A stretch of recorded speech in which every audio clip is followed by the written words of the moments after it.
Hello everyone, સ્વાગત છે તમારું મારા કિચનમાં। તો આજે હું અહીંયા મિક્સરમાં બિલકુલ પીસ્યા વગર એકદમ નેચરલ સ્વાદ સાથે લાલ મરચાંની ટેસ્ટી એવી ચટણી બનાવીશ। જો તમે પણ એકવાર આ ચટણી બનાવી તો તમને પણ શાકની પણ જરૂર નહીં પડે એવી આ ટેસ્ટી ચટણી બની અને તૈયાર થાય છે। તો મારો આ વિડીયો જોઈ એકવાર ચોક્કસથી ટ્રાય કરજો અને વિડીયોને એન્ડ સુધી જોતા રહેજો। મારા આ વિડીયોને તમારા ગ્રુપમાં શેર કરજો। લાલ મરચાંની ચટણી બનાવવા માટે મેં અહીંયા લાલ મરચાં લઈ લીધા છે અને અત્યારે શિયાળાની ઠંડીની સિઝન છે એટલે આ મરચાં મળતા હોય છે। ખાસ શિયાળામાં આ મરચાંનો ઉપયોગ વધારે કરવામાં આવે છે। તો મેં અહીંયા 100 ગ્રામ મરચાં લઈ લીધા છે એટલે વધારે હું અહીંયા ચટણી નથી બનાવવાની એટલે મેં મરચાંનું માપ ઓછું લીધું છે। તમારે જે રીતે મરચાંનું ચટણી બનાવવી હોય એ રીતે તમે માપ લઈ શકો છો। મેં અહીંયા મરચાં સરસ એવા ધોઈ રેડી કરી દીધા છે અને મરચાંની પસંદગી એકદમ લાલ ચટક જેવા મરચાં હોય એ રીતેના આપણે મરચાં લેવાના। આ રીતે મરચાંને વચ્ચેથી કટ કરી અને અંદર જે બિયાનો ભાગ છે એ આપણે દૂર કરવાનો છે।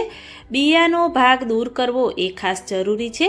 તો આ રીતે 3 જે મરચાં છે એ બધા જ મરચાંમાંથી હું અહીં કટ કરી અને બિયાનો ભાગ દૂર કરી અને આપણે રેડી કરી દઈશું।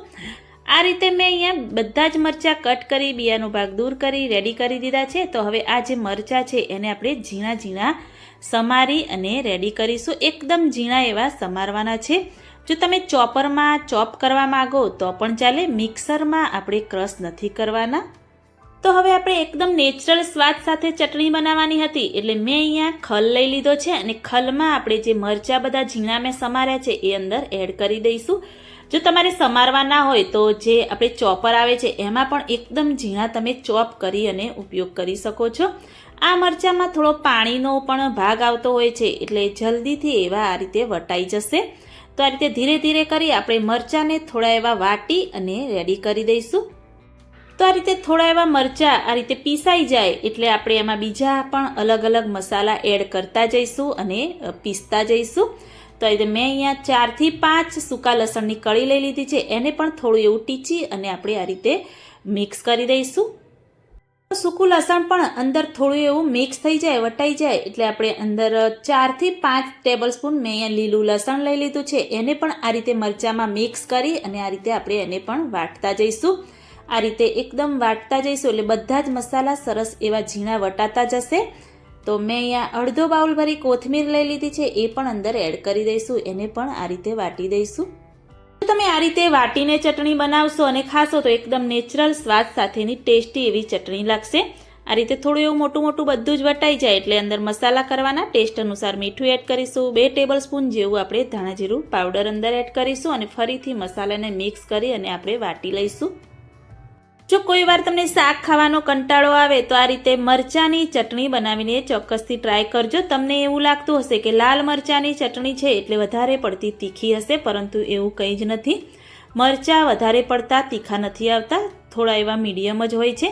તો આ રીતે બધું મિક્સ થઈ જાય, વટાઈ જાય એટલે આપણે અંદર 2 ટેબલસ્પૂન મેં અહીંયા ગોળ લઈ લીધો છે।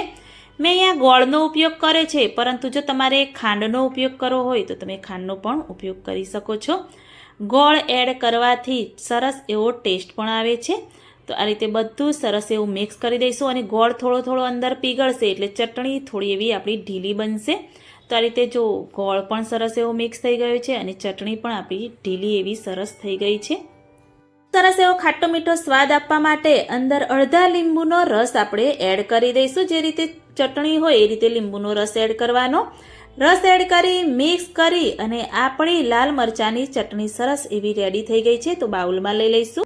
તો રોટલી, રોટલા કે ભાખરી સાથે ખૂબ જ એવી ટેસ્ટી લાગે અને શાકની પણ જરૂર ન પડે તેવી ટેસ્ટી લાલ મરચાંની ચટણી મેં અહીંયા બનાવી છે।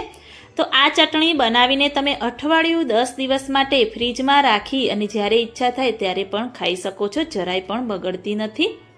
તો તમે પણ માર્કેટમાં જઈ લાલ મરચાં લાવી અને મારી આ રેસીપીથી એકવાર ચોક્કસથી ટ્રાય કરજો અને મને કમેન્ટમાં જરૂરથી બતાવજો કે મારી આ રેસીપી કેવી લાગી। સારી લાગી હોય તો મારી ચેનલને લાઇક, શેર, કમેન્ટ કરજો।